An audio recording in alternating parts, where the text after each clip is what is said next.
And I'll never forget that day. I was living on Calle Calabria. People, I still asked, are you French? Are you German? No, but that day, the last question was, and I said, no, I come from the United States. Well, you must be divorced. Now, if you come from Spain, you must be divorced. Did you? Is what I wanted to ask you was how the situation of women changed between when you arrived and after Franco died. I imagine that in some ways, again, women must have been sort of taken care of and secure when you got here. A woman's role must have been... Yes, but you weren't supposed to... not many worked. Your place was in your home with your children. And, well, my husband was very open. He really was, I realized. But I've known some other wives who had a problem. Excuse me. Go ahead.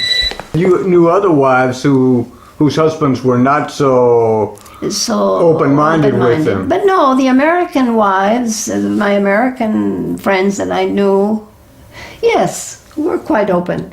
But some of the Spanish wives that we came to know and were not quite as understanding that their wives had an interest. Well, I have a friend now. She's Catalana. She knows English very well, and she's related to a Miró, the painter, but a little bit second cousin or something. But her husband and her mother separated when she was a little girl. I thought, well, that's unusual. Yeah, it was unusual, wasn't it? Yeah, it was unusual. But now, if they marry, well, now, well, I won't talk about it much. Better just leave it.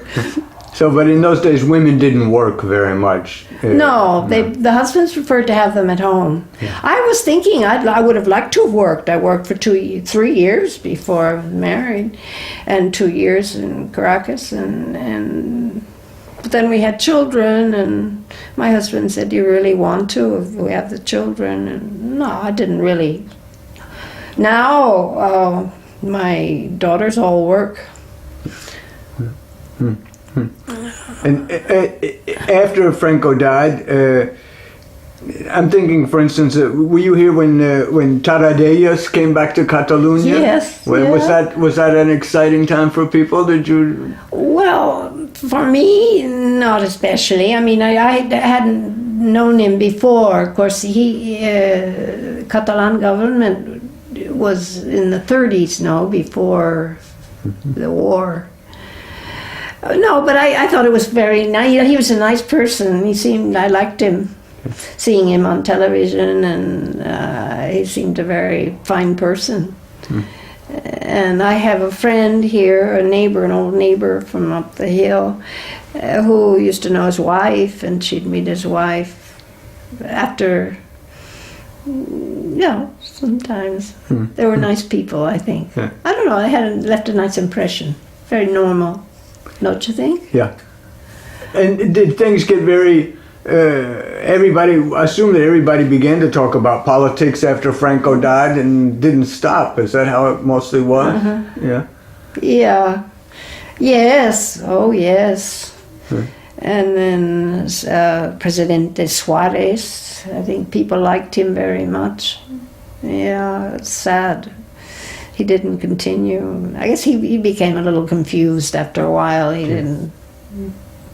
Well, politicians here are, maybe so in all countries. In the States, are they critical as they are here? I think so. I think so.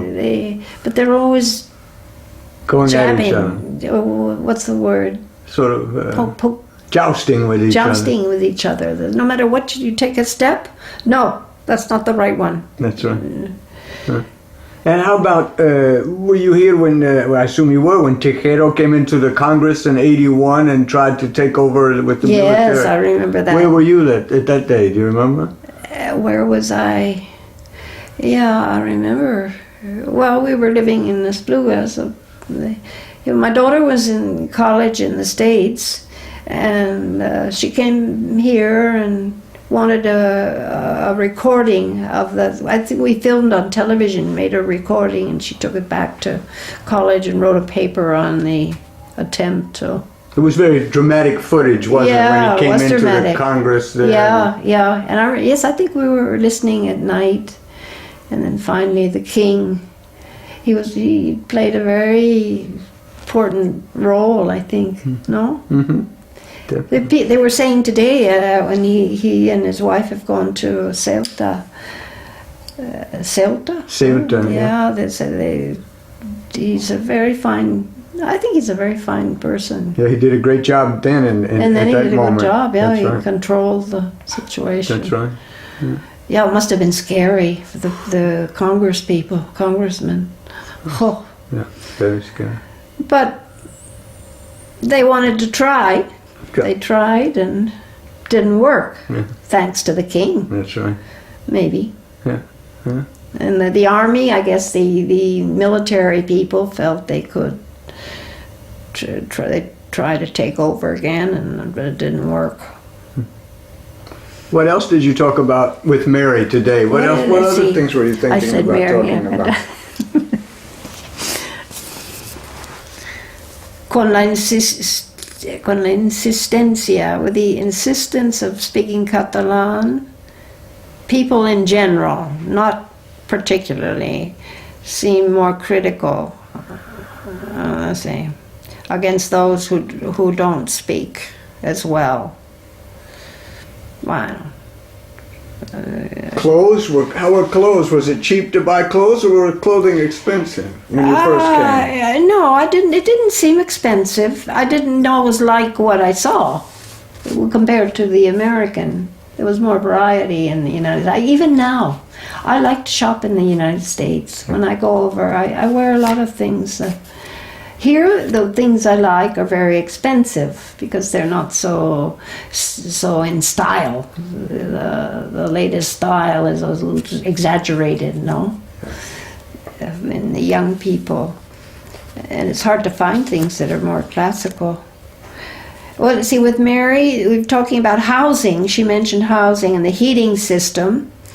And she had to use coal in her kitchen. She said she had a furnace, and we did too. When we moved into the apartment, we had a regular furnace. It was about as big as half this table with a little door, and we had to put black coal in. And there were radiators. The system was installed, but you had to burn coal. And or wood. I think finally, I don't know. I can't remember what we finally did. I think we finally changed to, well, I can't remember. And let's see, the heating system, where is it?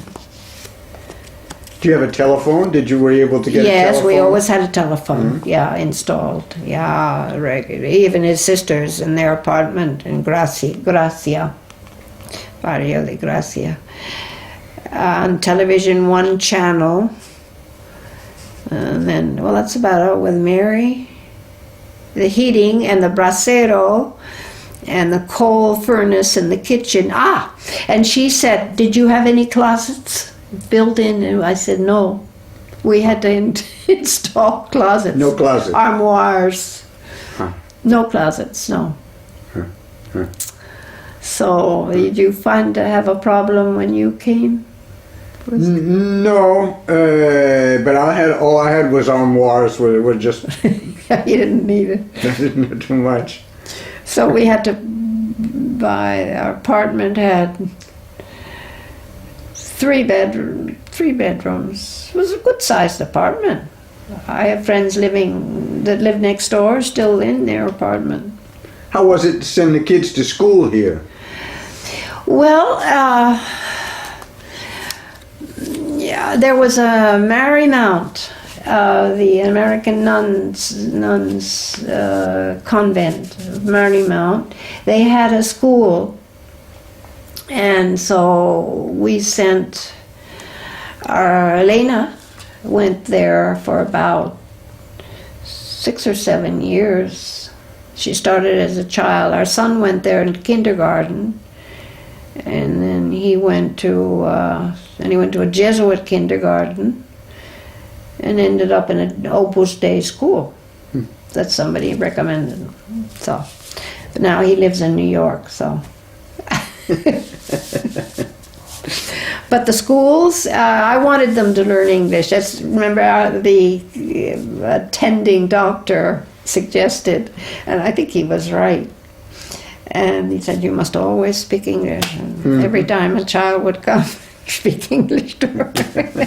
I'm having a terrible time trying to learn English, he'd say. You have to start when they're babies. That's right. And let's see, Marymount. Then there was a school, St. Peter's was started by an English lady that I knew. And it had just been started. And so Elena, then from Marymount, she moved, in 6th grade, I think, we moved her into this St. Peter's. And she did 1 year, but then it didn't continue because it was a fairly new school. So then I had to spend one summer racing around trying to find a school for her. Because that school, now it goes all the way through. And then her younger sister went there and finished. 2 younger sisters. So they learned English, but they taught bachillerato. That's what we wanted. Marymount didn't teach bachillerato. So finally, I found a school. Oh, now when I look back, we started it with a lot of new things here. I tried to find her a school and taught bachillerato. St. Peter's didn't have a class for her to go into. So the French lycée, I went to the French lycée, and the lady in the French lycée said, I really don't think you should send your daughter to a French-speaking school because you're speaking English to her and she's in Castellano and maybe Catalan. So I said, but where do you suggest I send her? And then she told me about Aula. Well, a man who had, what's his name? I can't think of his name. Elena knows his name. I forget his name. He founded Aula. Yeah, we're going to interview Lucy Simler, and she teaches. Oh, yes. Yeah, she teaches. She'll tell you all about it. Yeah. Well, the first year, Elena went the first year. It was founded. She was there. And he had it's a very interesting system, very good system.